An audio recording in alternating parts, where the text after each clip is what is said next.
El día de hoy vamos a tratar un tema de insuficiencia renal aguda, que es una enfermedad muy frecuente, especialmente en los medios hospitalarios. Su etiología es muy variada y afecta a pacientes de todas las especialidades. Un gran número de complicaciones pueden asociarse con ella, lo cual le confiere una elevada mortalidad. Todo médico debe tener un conocimiento adecuado y suficiente sobre este síndrome para realizar correctamente su tratamiento e implementación de medidas preventivas que conduzcan a la disminución de su prevalencia.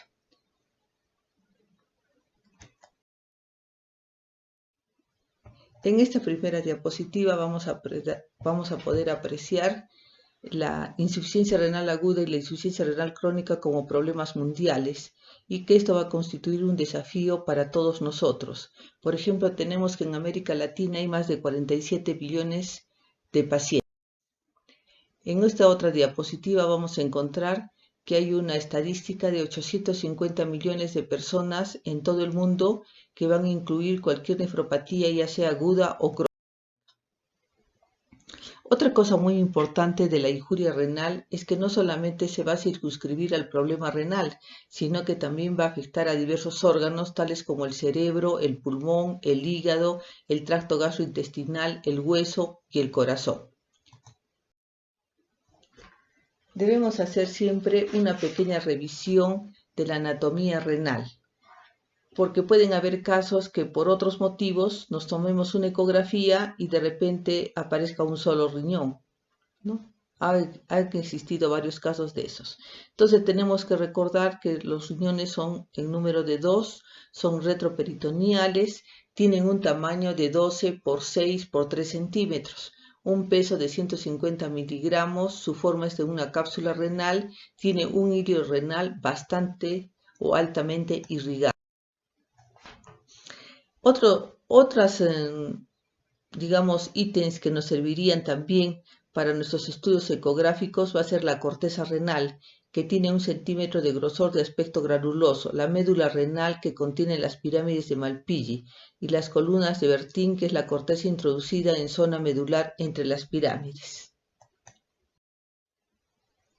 Y acá tenemos la definición de la insuficiencia renal aguda. La insuficiencia renal aguda es un síndrome caracterizado por una disminución rápida en horas o en días de la filtración glomerular que va a afectar la capacidad para excretar la carga de solutos con la consecuente acumulación de productos nitrogenados en la sangre y en los tejidos. En realidad, el término de insuficiencia renal aguda en nuestro léxico médico es nuevo. Durante la Primera Guerra Mundial, el síndrome se denominó nefritis de guerra.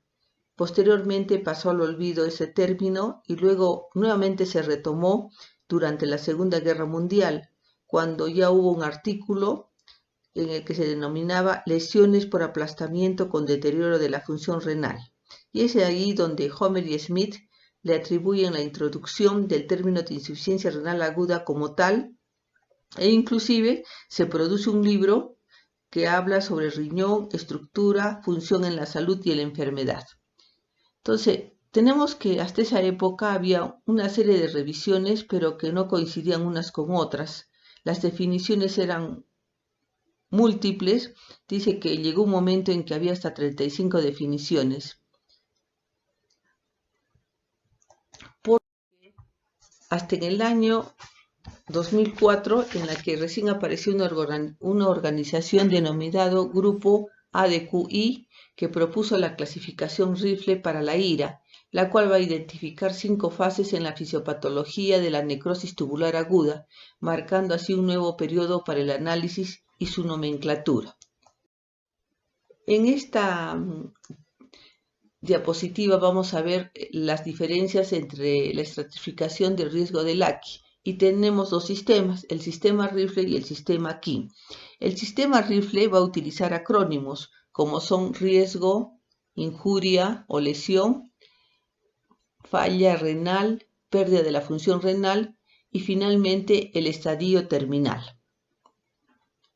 Los parámetros utilizados para estratificar el deterioro agudo de la función renal son el descenso del filtrado glomerular basal, el aumento de la creatinina sérica y o la disminución de la diuresis, que vendrían a ser los tres primeros parámetros de los acrónimos, ¿no? Y finalmente, que ya sería la pérdida de la función renal y el tiempo de la evolución de los dos últimos. La utilización de este sistema exige que el deterioro sea brusco, entre 1 a 7 días, y sostenido, más de 24 horas. Hay dos cosas que le dan gran relevancia a la clasificación Rifle o sistema Rifle. La primera es que hay una estandarización de los enfermos con IRA en función del grado de deterioro funcional renal. Y la segunda es que va a considerar este deterioro de manera individualizada en cada paciente, según sus características de la masa muscular y por lo tanto de su sexo, raza y estado nutricional. En cuanto a la clasificación aquí, es una modificación del sistema Rifle. Se centra fundamentalmente en el grado de deterioro de la función renal, olvidándose de los aspectos evolutivos, y acá ya utilizamos estadio 1, estadio 2, estadio 3. Ya no utilizamos acrónimos. Tenemos que el nivel 1, el nivel 2 o estadio 1, estadio 2, estadio 3 corresponderían a los acrónimos R y F del sistema Rifle. Deja de emplear acá el deterioro del filtrado glomerular, y en esta clasificación el incremento agudo de la creatinina debe ocurrir en menos de 48 horas. Introduce la consideración de los incrementos pequeños agudos de la creatinina sérica mayor o igual a 0.3 miligramos por decilitro, ya que son indicativos de la IRA en estadio 1. Pero también es importante no olvidar que, con independencia del volumen de la diuresis y del aumento de creatinina, cualquier paciente que precise diálisis alcanza el nivel 3, que es lo máximo de la clasificación. En cuanto a la clasificación,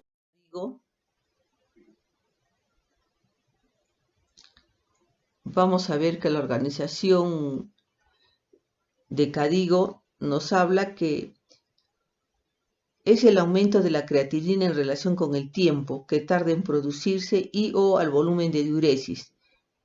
También propone manteniendo 3 niveles de gravedad, pero lo más importante de esta clasificación es la recuperación del concepto de Rifle.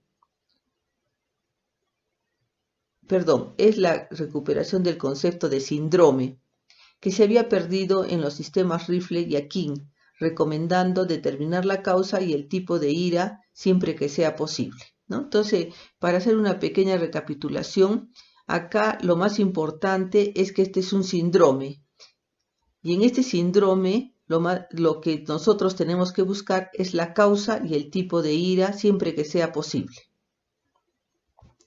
Nuevamente vemos unas características más definidas acerca de los criterios Rifle. Tenemos que en el riesgo aumenta la creatinina por 1.5 y disminuye el filtrado glomerular más de 25%. La diuresis es menor de 0.5 centímetros por kilo por hora por 6 horas.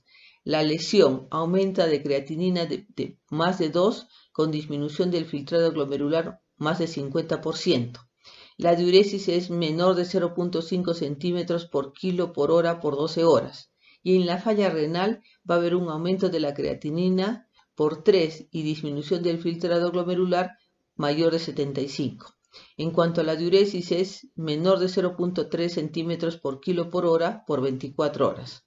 Finalmente tenemos que la pérdida prolongada puede darse hasta en 4 semanas, y la enfermedad renal, necesariamente la terminal, va a necesitar de diálisis. Acá otra vez, para hacer una pequeña recapitulación de los criterios CADIGO, tenemos el estadio 1, el estadio 2, el estadio 3. La creatinina sérica en el primer estadio es de 1.5 a 1.9 veces la basal, y la diuresis es 0.5 mililitros por kilo por hora durante 6 a 12 horas. En el segundo estadio tenemos que es de 2 a 2.9 la basal. La diuresis de 0.5 mililitros por kilo por hora durante 6 a 12 horas. El tercer estadio es 3 veces lo basal o aumento de la creatinina a 4 mililitros por decilitro, ¿no?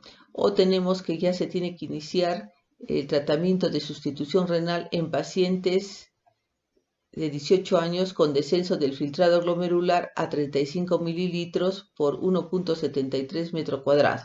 Y la diuresis va a ser solo de 0.3 mililitros por kilo por hora durante 24 horas o anuria durante 12 horas. Creo que eso era lo más relevante en relación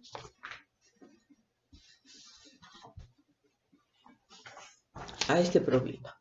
Luego pasaremos a ver la clasificación. La clasificación va a ser de dos tipos. Según el volumen urinario, es oligúrica en un 50% y no oligúrica en otro 50%. Pero tenemos que recordar que la oligúrica es de 400 mililitros, la anúrica de 50 mililitros y la no oligúrica de 750 a 1500 mililitros. ¿Qué quiere decir esto? Que cuando nosotros tenemos un aspecto común y constante en toda ira es la incapacidad para eliminar la carga osmótica generada diariamente de 600 miliosmoles. En condiciones normales, el riñón puede llegar a concentrar 4 veces la orina respecto al plasma, consiguiéndose excretar diariamente los 600 miliosmoles generados en 500 mililitros de orina, si fuera necesario.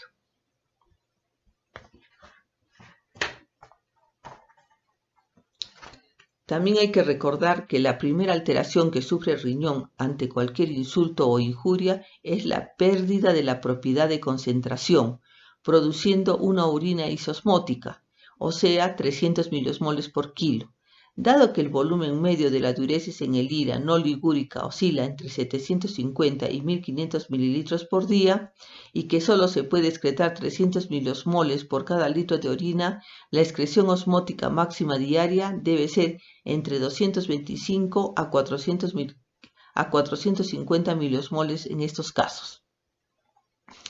El resto de la carga osmolar diaria se acumula en sangre y los productos nitrogenados ascienden. Entonces creo que esta es una parte muy importante que debemos recordar.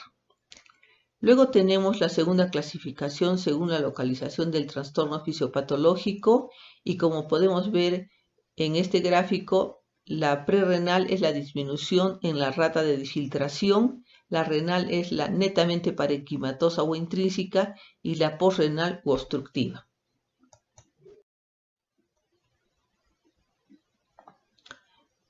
Acá tenemos un pequeño resumen acerca de la presentación de la IRA. La presentación prerrenal es más o menos en un 60%. La presentación intrínseca en un 35%, que a su vez puede tener una nefritis intersticial con un 10%, una necrosis tubular aguda de 85%, que a su vez puede ser isquémica o tóxica. Otra causa intrínseca sería la glomerulonefritis, que constituye un 5%. Y la posrenal solamente un 5%, tal como tenemos en este diagrama. Acá tenemos una clasificación fisiopatológica del fracaso renal agudo para que recordemos lo que anteriormente manifestamos, que el fracaso renal agudo podía ser prerrenal, parenquimatoso u obstructivo, ¿no? Y entonces en la prerrenal vamos a tener determinadas características, como van a ser disminución del volumen efectivo, que puede provocarse las diarreas o las hemorragias. Disminución del volumen relativo, que es en la insuficiencia cardíaca, cirrosis y síndrome nefrótico. La hemodinámica, estenosis de la arteria renal o cuando usamos AINES o ECAS. La forma parenquimatosa tiene a su vez 4 subgrupos: la necrosis tubular aguda, la forma glomerular, la forma intersticial y la forma vascular. La necrosis tubular aguda puede ser isquema y tóxica, provocada por medicamentos. Pueden ser antibióticos, contrastes, quimioterapia o pigmentos como la mieloma, cristales o mioglobina. La glomerular fundamentalmente por vasculitis y glomerulonefritis aguda y microangiopatía trombótica. La intersticial, infiltración tumoral, nefritis tubulointersticial y también medicamentos. La vascular, fundamentalmente a microangiopatías, émbolos del colesterol, hipertensión arterial maligna. La forma obstructiva es por hiperplasia de próstata, obstrucción extrauretral, fibrosis retroperitoneal, neoplasias abdominales o ginecológicas o algún tipo de obstrucción intrauretral.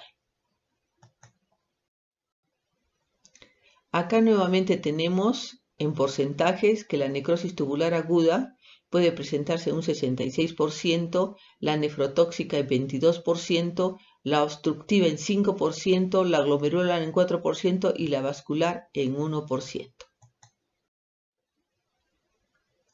También tenemos que considerar la insuficiencia renal aguda en cuanto a su evolución clínica. Tenemos una primera fase de inicio que se puede evitar si se restaura el flujo sanguíneo renal en caso de isquemia.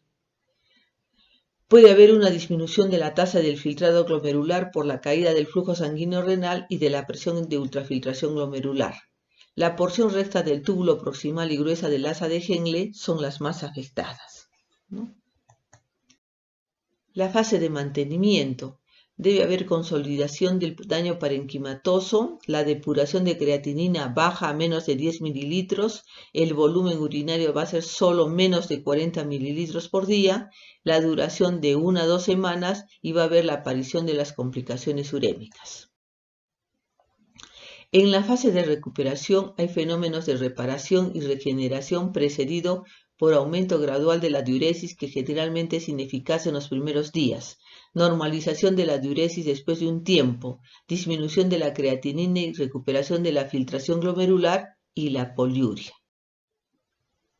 Acá estamos haciendo un pequeño diagrama acerca de todos los factores que van a intervenir para la disminución del filtrado glomerular. En las alteraciones hemodinámicas principalmente está dado por la vasoconstricción renal. En cuanto a las nefrotoxinas, una lesión tubular directa que a su vez va a provocar activación de la mácula densa, cilindros intratubulares, retrodifusión fluida y que en conjunto me van a provocar disminución del filtrado glomerular. Ahora comenzaremos a hacer una breve descripción de los diversos cuadros que se producen. La necrosis tubular aguda es el producto de distintas situaciones clínicas que van a conducirnos a una hipoperfusión renal, pero que ésta debe ser mantenida en el tiempo suficiente para que provoque necrosis tubular, especialmente en células epiteliales del túbulo proximal localizados en la región externa de la médula. Otra cosa muy importante que debemos considerar son los factores más frecuentes que vamos a tener en la necrosis tubular aguda. Medios de contraste. Estos medios de contraste vamos a tener que dividirlos entre los factores de riesgo que me van a poder provocar esto y la prevención y tratamiento. Entre los factores de riesgo tenemos depleción de volumen. Entonces, ¿qué es lo que debemos hacer para prevenirlo? Una adecuada hidratación pre y post. Tenemos en segundo lugar la enfermedad renal previa. La asociación con otros nefrotóxicos. Hay que tener mucho cuidado con el uso de contrastes de bajo peso molecular. Luego tenemos una de las enfermedades más conocidas por nosotros, como es la diabetes mellitus y el mieloma múltiple. Entonces nosotros siempre tenemos que tender a utilizar menor dosis posible de sustancias de contraste y a utilizar la N-acetilcisteína.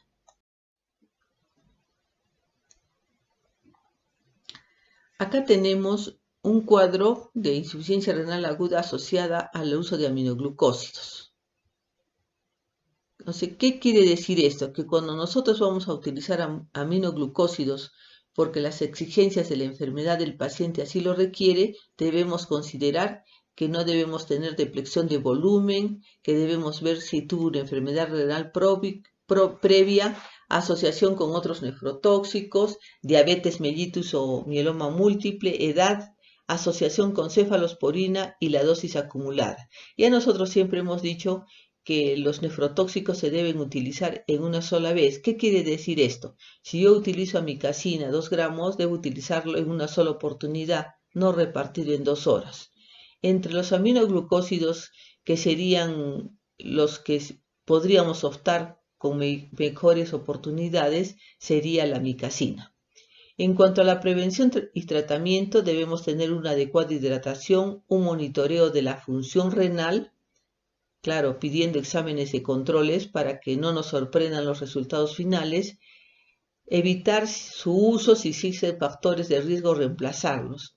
Tenemos, como le mencionamos anteriormente, administración de dosis única diaria, sobre todo en los aminoglucósidos, y una adecuación de la dosis a la función renal siempre y cuando ya sepamos que ese riñón no estaba 100% trabajando. La ira asociada a la rhabdomiolisis. Esto siempre debemos sospechar en pacientes politraumatizados o con miembros isquémicos y intoxicación por cocaína. Los factores de riesgo son la reanimación tardía con fluidos. Por ejemplo, si estamos ante un politraumatizado y vamos a reanimar tardíamente con fluidos, va a tener muy poco efecto. El deterioro hemodinámico, claro, bajo la presión arterial. La asociación con otros nefrotóxicos. De repente utilizamos en este paciente politraumatizado también aminoglucósidos y la depleción de volumen en general. Entonces, estos factores son los que van a aumentar los riesgos para que nuestro paciente tenga un cuadro de insuficiencia renal aguda. Pero ¿cómo debemos prevenir y qué tratamiento debemos impartir? Debemos hacer una reanimación precoz y vigorosa con los fluidos, utilizar mannitol al 15%, 500 mililitros en infusión rápida y alcalinización de la orina. También se ha visto que el uso de las cefalosporinas y la anfotericina B pueden ser causas de nefrotoxicidad, por lo que se ha desarrollado en este último, en la anfotericina, una forma liposómica del fármaco que disminuye estos factores de riesgo. En cuanto a la ciclosporina y el tacrolimus, sabemos que son inmunosupresores que se utilizan frecuentemente en trasplante renal y en algunas enfermedades autoinmunes. Estas también pueden provocar una ira funcional en el paciente trasplantado renal por vasoconstricción de la arteriola aferente. La necrosis cortical.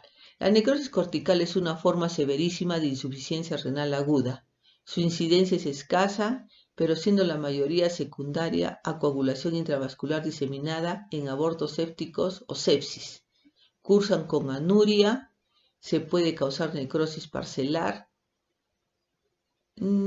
Es importante tener el diagnóstico anatomopatológico, pero como ustedes entenderán, este es un paciente bastante grave que no se puede someter a una biopsia por todas las alteraciones hematológicas concomitantes. La ausencia de irrigación cortical en la arteriografía es patognomónica, que nos va a servir para el diagnóstico.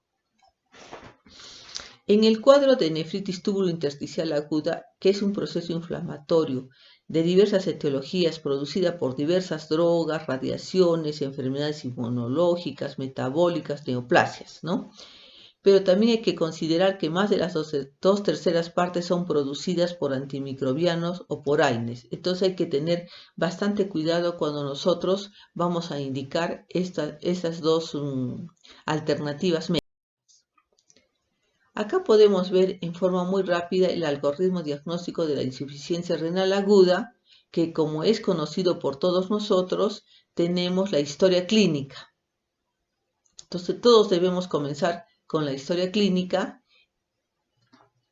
y debemos ver sus parámetros urinarios y debemos ver también que si es un problema que ya se ha establecido o que solamente es funcional. Si es establecido, ¿qué debemos hacer? Pedirle la ecografía. Si miramos riñones pequeños, ya están hablando de una insuficiencia renal crónica. Si son normales, es una insuficiencia renal aguda. Si hay una dilatación, es una uropatía obstructiva. También hay que tener cuidado cuando hacemos el diagnóstico diferencial de cuando tienen quistes grandes, debemos pensar en una poliquistosis renal autosómica dominante. Entonces, ¿qué otros criterios tenemos cuando vemos que nuestro riñón estaba de tamaño normal y que aparentemente no tiene ningún problema de insuficiencia renal aguda? Debemos pensar, como anteriormente se mencionó, que pueden haber alteraciones vasculares, glomerulares y túbulo-intersticiales, ¿no? Entonces, en este caso, debemos tener ciertos parámetros en los cuales que nos guíen a hacer la biopsia renal, ¿no? Que serían casos muy específicos. También debemos tener la bioquímica del sedimento y quizás lo más importante a considerar son las manifestaciones clínicas. Entre los hallazgos laboratoriales debemos pedir todos los exámenes de la biométrica hemática, ya conocida por todos nosotros, hemoglobina, hemograma, perfil de coagulación, etc. La química sanguínea es importante la urea, el BUN y la creatinina, que no debe variar entre 0.7 a 1.2, no debe ser mayor. Tenemos que utilizar índices de insuficiencia renal que próximamente los describiremos. Y acá algo sí bastante novedoso serían los biomarcadores del daño tubular, tanto como el KIM1, el NAGL, el GSTLP y el ILE18. Son biomarcadores de daño tubular y que dice que actualmente se están utilizando para hacer el diagnóstico precoz. O sea, detectan la injuria renal entre 4 a 6 horas, ¿no? Lógicamente nosotros todavía no tenemos estos biomarcadores, pero creo que es importante conocerlos.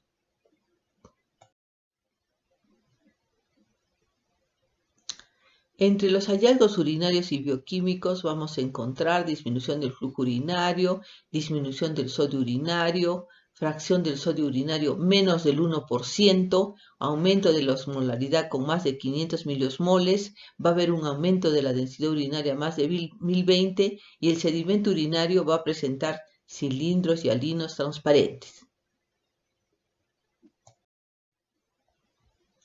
Este es un cuadro que sí merece la pena memorizarlo porque van a ser parámetros que nos van a guiar para determinar la funcionalidad de la insuficiencia renal aguda. Y acá tenemos un cuadro bastante claro acerca de todos los parámetros que se van a ver en la insuficiencia renal aguda, en la funcional que es la prerrenal o en la establecida o parenquimatosa. Es importante recalcar la fracción de excreción de sodio, que en la prerrenal es menos del 1%, en la establecida o parenquimatosa más del 1%. Miremos también las características de los cilindros y halinos en la prerrenal y pigmentados celulares en la parenquimatosa.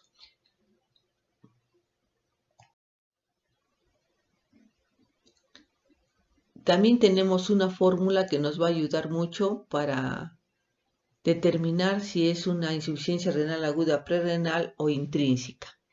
Nosotros utilizamos esta fórmula, sodio en orina por creatinina en sangre sobre sodio en sangre por creatinina en orina por 100. Y si nosotros tenemos un valor de menos de 1%, nos vamos a inclinar que es una insuficiencia renal aguda prerrenal.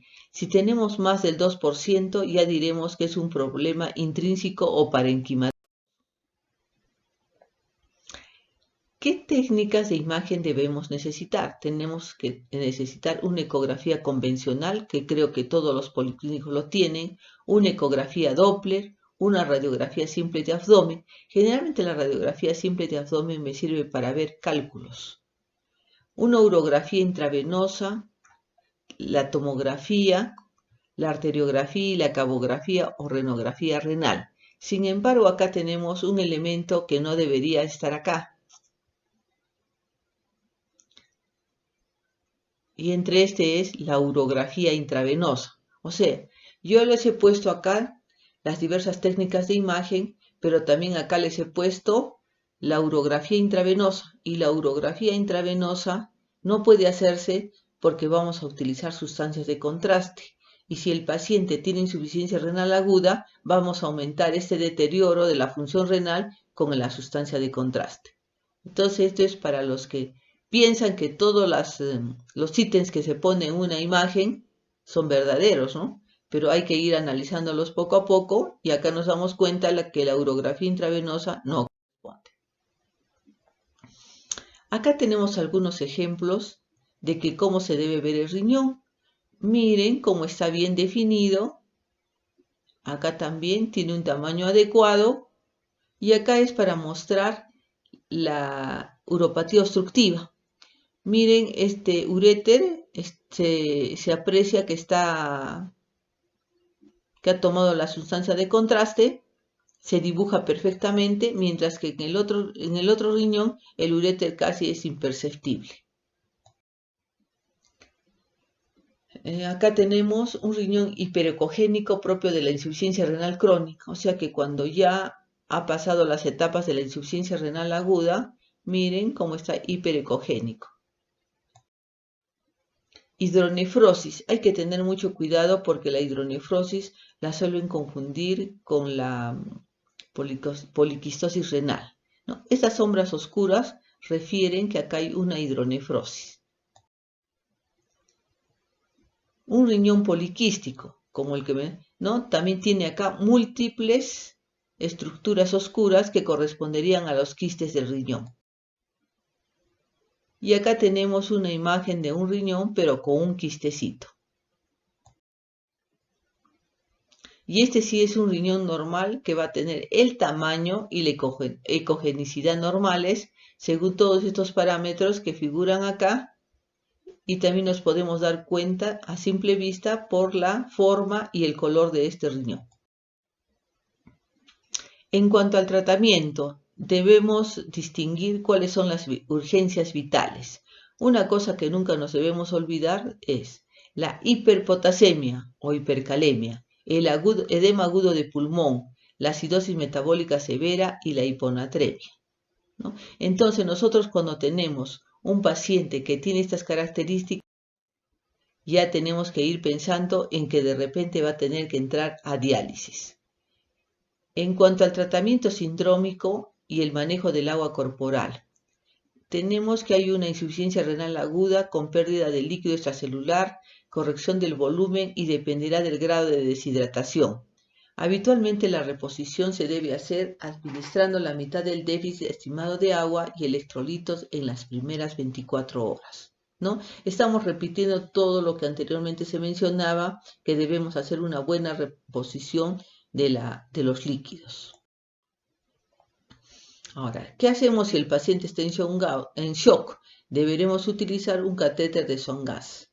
Una vez corregido el volumen, se utiliza furosemida. De esto hay que tener bastante cuidado. Debemos monitorizar bien la presión arterial, que esté bien hidratado, que sus mucosas orales estén bien húmedas, para que nosotros podamos corregir con bolos de furosemida. El empleo de diuréticos en algunas ocasiones nos puede alterar la percepción. ¿Qué quiere decir esto? Que nosotros tenemos una insuficiencia renal aguda no ligúrica, le ponemos furosemida y se vuelve poliúrica. Y entonces nosotros pensamos que la insuficiencia renal aguda se ha resuelto, pero lo que se tiene que considerar acá, que lo que se está eliminando son agua y más no las sustancias tóxicas o nitrogenadas que se han acumulado. En otra forma de patología tenemos que es una ira con aumento del líquido corporal total y una disminución del volumen circulante. En casos asociados a las insuficiencias cardíacas, hiperaldosteronismo, hepatopatías o síndromes nefróticas. Siempre tenemos que tener en considerar que en esta clase de enfermedad hay que restringir severamente el agua y la sal y la utilización cuidadosa de expansores de volumen y también el uso racional de diuréticos. Acá tenemos otra forma de insuficiencia renal que tiene disminución del volumen circulante eficaz.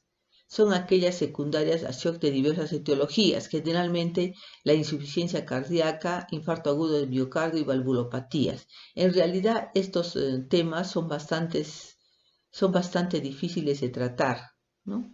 Y en algunas ocasiones hemos tenido que utilizar dopamina a dosis de 0.3 a 3 microgramos por kilo por minuto para que tenga un efecto vasodilatador. También tenemos que hacer otras correcciones. Los trastornos hidroelectrolíticos y la acidosis. Claro, si este es refractario al tratamiento médico, tiene que ingresar el paciente a diálisis. Posteriormente puede aparecer hipopotasemia en la fase poliúrica, en la cual también tenemos que tener cuidado porque debemos hidratar bien al paciente.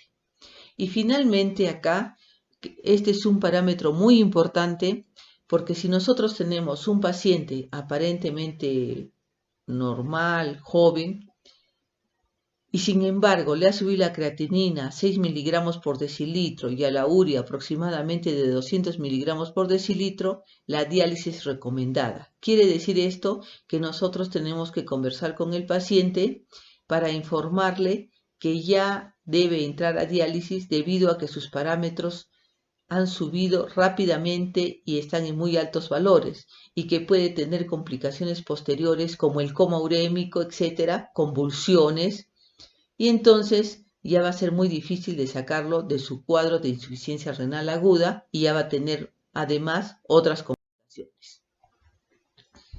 Este es un pequeño repaso para hacer el tratamiento de las complicaciones metabólicas. ¿Qué debemos hacer en la acidosis metabólica? Debemos controlar el equilibrio ácido básico y si tiene un pH menor de 7.2 aportar bicarbonato. En la hipercalemia, lo más importante es suspender el aporte endovenoso de potasio. Muchas veces nosotros en la hospitalización vemos que nos consultan porque tienen el potasio alto. Nos fijamos bien en la solución que está utilizando y están con potasio. Entonces también tenemos que cerciorarnos como alumnos, como internos, que los membretes que les ponen a estas bolsas de cloruro de hidratación parenteral no deben contener potasio. Debemos disminuir la ingesta de potasio. Se le debe recomendar que los alimentos que deba ingerir no deben tener potasio. No debe comer manzanas, no debe comer peras, no debe comer naranjas, etc., ¿no? Tenemos que utilizar el gluconato de calcio, que me sirve como una gran medida para disminuir la hipercalemia.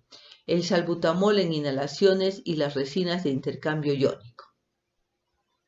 Si tenemos hiponatremia, entonces estamos ante un fracaso renal oligúrico y hay que restringir líquidos.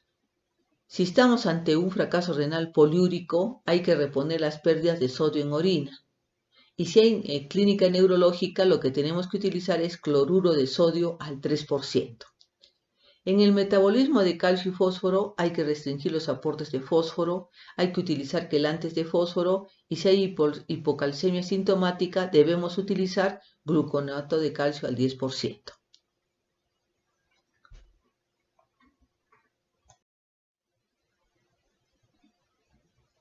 También es importante mencionar que a nivel mundial, o sea, en todas las unidades de pacientes que tienen IRA, el 30 a 40% de pacientes precisan diálisis. Y las técnicas más empleadas son la hemodiálisis y las técnicas extracorpóreas continuas, las cuales no tenemos en nuestro país, pero que sin embargo, digamos en estudios convencionales, no han demostrado mayor eficacia en relación con el uso de la hemodiálisis. Entonces, ¿cuándo nos debemos decidir que debemos utilizar un tratamiento sustitutivo ante un paciente con insuficiencia renal aguda? Tenemos que tener un paciente, como mencionamos anteriormente, que a pesar que sea joven y que no tenga manifestaciones de uremia, si ya tiene 6 de creatinina o 200 de urea, ya debemos plantearle hemodiálisis. Si no quiere hemodiálisis, podríamos utilizar diálisis peritoneal aguda, que últimamente ha demostrado muchos beneficios a nivel sobre todo de las unidades de cuidados intensivos. Las terapias lentas continuas, que son las que mencionamos, que duran durante varios días, necesitan dializadores y líneas especiales y también personal, ¿no? Porque personal técnico, porque estas diálisis no duran 2, 3, 4 horas como las que estamos acostumbrados, sino duran 24, 48 a 72 horas.